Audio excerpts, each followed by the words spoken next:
Haleluya, puji Tuhan, salam sejahtera bagi kita semua, keluarga GPDI El Shaddai Magelang. Kita akan sama-sama salam revival, berubah, berkarya, dan menjadi berkat. Saya percaya kita semua hari ke sehari terus diubahkan oleh Tuhan, dan hidup kita pakai untuk berkarya bagi kemuliaan nama Tuhan dan menjadi berkat bagi semua orang. Puji Tuhan, biarlah ini terus menjadi iman kita, menjadi doa kita, dan ini terus dikerjakan oleh Tuhan di dalam kehidupan kita.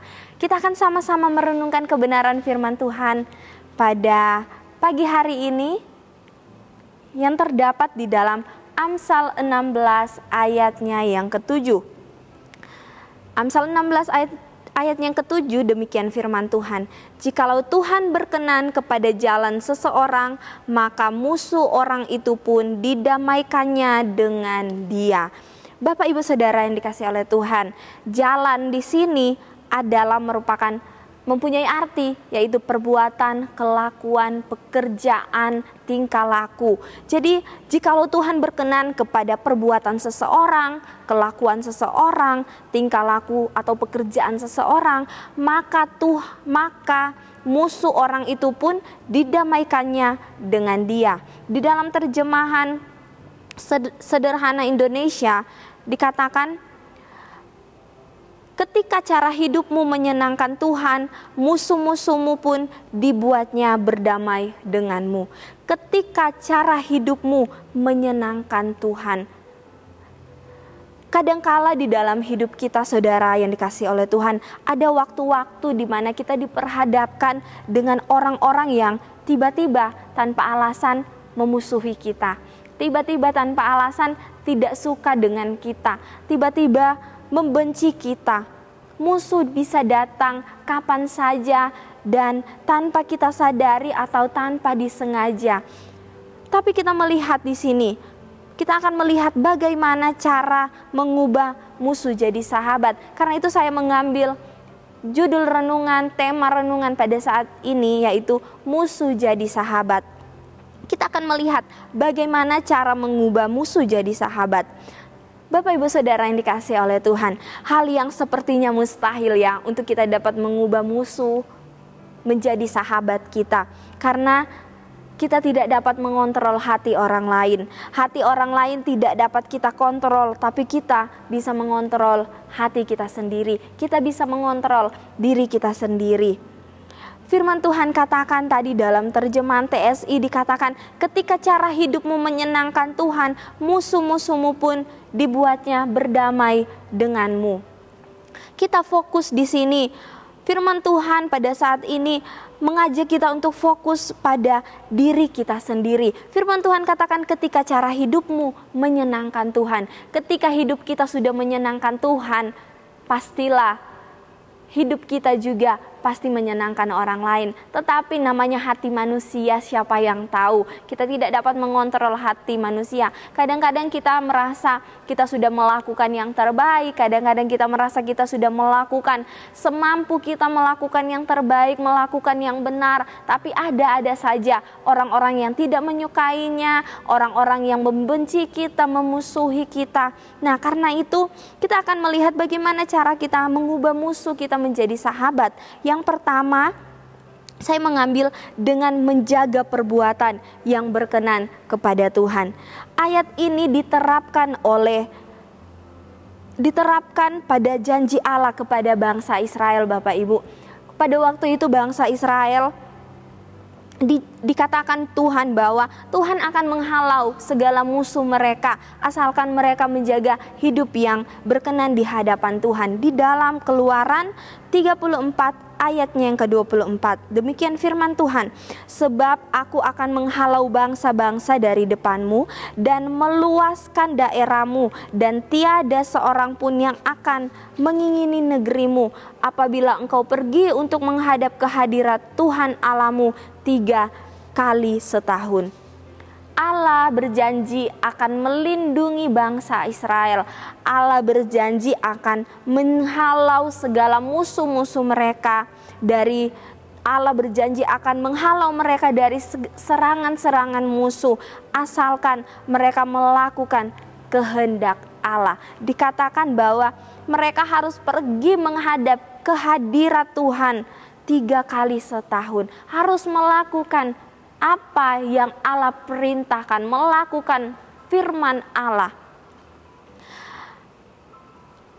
Kehendaknya adalah datang dalam hadiratnya.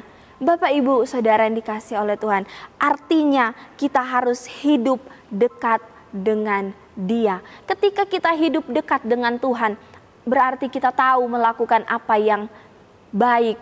Kita tahu melakukan apa yang berkenan di hadapan Tuhan. Kalau Tuhan saja berkenan, apalagi manusia. Kalau kita hidup dekat dengan Tuhan, kita tahu melakukan hal-hal yang baik, hal-hal yang berkenan, hal-hal yang tentunya menyenangkan hati Tuhan. Orang-orang yang dekat dengan Allah tahu apa yang baik dan benar, sehingga dia dapat melakukan perbuatan-perbuatan yang menyenangkan. Kita melakukan hal-hal yang menyenangkan, pasti orang lain senang dengan perbuatan kita. Karena itu firman Tuhan ingatkan kepada kita untuk kita harus menjaga perbuatan kita berkenan di hadapan Allah. Perbuatan yang berkenan di hadapan Allah adalah perbuatan-perbuatan yang menyenangkan. Bukan hanya kepada Allah tetapi juga kepada manusia, kepada orang-orang di sekitar kita. Fokuskan hidup kepada Tuhan, Bapak, Ibu, Saudara yang dikasihi oleh Tuhan. Hidup dan berjalan di dalam kehendak Tuhan, di dalam perkenanan Tuhan. Maka Tuhanlah yang akan memperdamaikan kita dengan musuh-musuh kita. Kalau kita dapat menarik hati Tuhan, apakah mustahil bagi Tuhan untuk dapat menarik hati orang-orang yang memusuhi kita? Kalau Tuhan melihat kita hidup berkenan, Tuhan senang dengan hidup kita, Tuhan yang akan dapat mengubah hati musuh-musuh kita, hati orang-orang yang tidak senang dengan kita, hingga mereka juga dapat memperbaiki hubungan mereka dengan kita. Mereka dapat senang dengan kita, mereka dapat kembali, hubungan kita dengan mereka akan kembali diperbaharui oleh Tuhan. Yang kedua, dengan tetap menjadi baik sekalipun orang-orang di sekitarmu dan keadaanmu tidak baik. Seperti di awal tadi saya katakan, mustahil untuk kita mengontrol orang lain, apalagi hati mereka. Yang dapat kita kontrol adalah diri kita sendiri, hati kita, pemikiran kita, perbuatan kita. Bapak, Ibu, Saudara yang dikasihi oleh Tuhan, tanamkan dalam dirimu, jaga perbuatan, jaga kelakuan, jaga sikap yang baik. Bukan untuk disukai oleh semua orang, tapi karena memang kita adalah baik. Ketika kita baik, untuk respon orang kepada kita akan kemudian mengikuti. Ada banyak tokoh-tokoh di dalam Alkitab yang tanpa mereka tahu apa alasannya mereka dimusuhi. Saya mengambil 2 contoh. Yang pertama adalah Yusuf. Yusuf ini dimusuhi oleh saudara-saudaranya, padahal dia tidak pernah melakukan hal yang jahat kepada saudara-saudaranya. Tetapi kita tahu cerita Yusuf dari anak-anak sekolah minggu. Yusuf itu dia dijual, dia dibuang, dia diperlakukan tidak baik oleh saudara-saudaranya, dia dimusuhi, dia dibenci. Karena Yusuf itu adalah kesayangan dari ayahnya. Tapi kita melihat, Bapak, Ibu, Saudara yang dikasihi oleh Tuhan, di akhir cerita Yusuf tetap memperlakukan saudara-saudaranya dengan baik.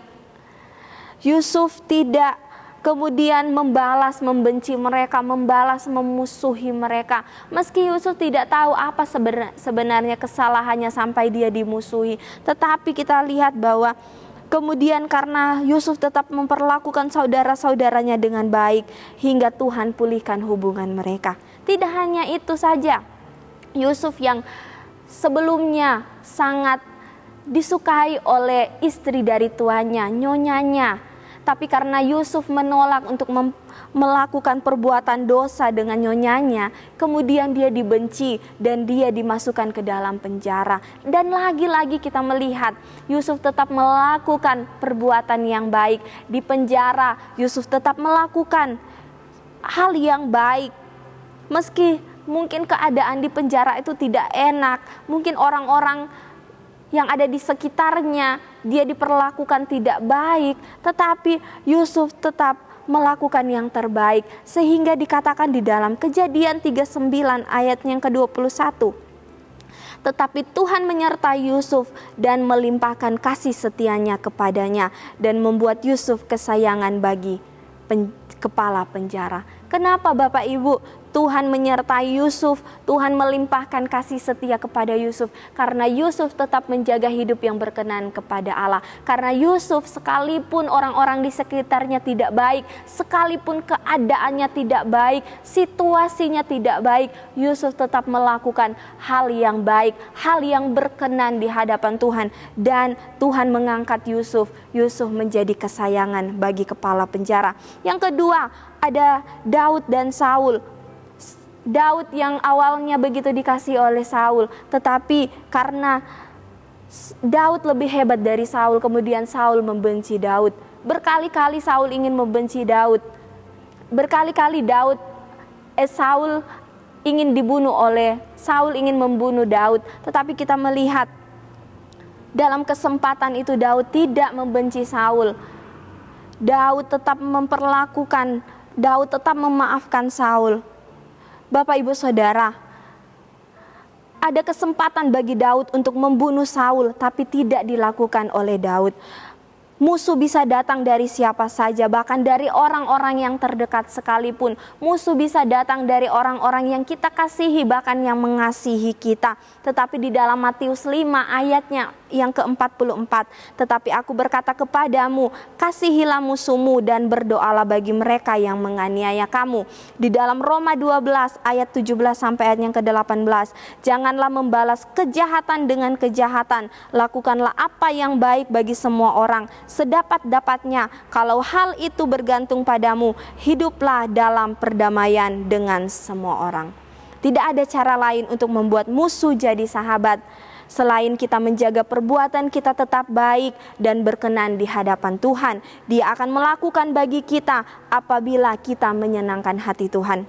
Bapak Ibu Saudara yang dikasihi oleh Tuhan, hidup berkenan dan tetap menjadi baik sekalipun orang-orang di sekitarmu dan keadaanmu tidak baik. Allah sanggup mengubahkan setiap hati.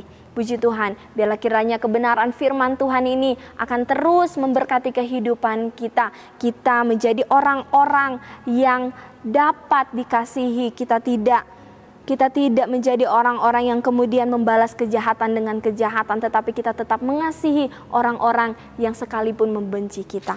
Puji Tuhan, terima kasih Bapak Ibu Saudara yang dikasihi oleh Tuhan.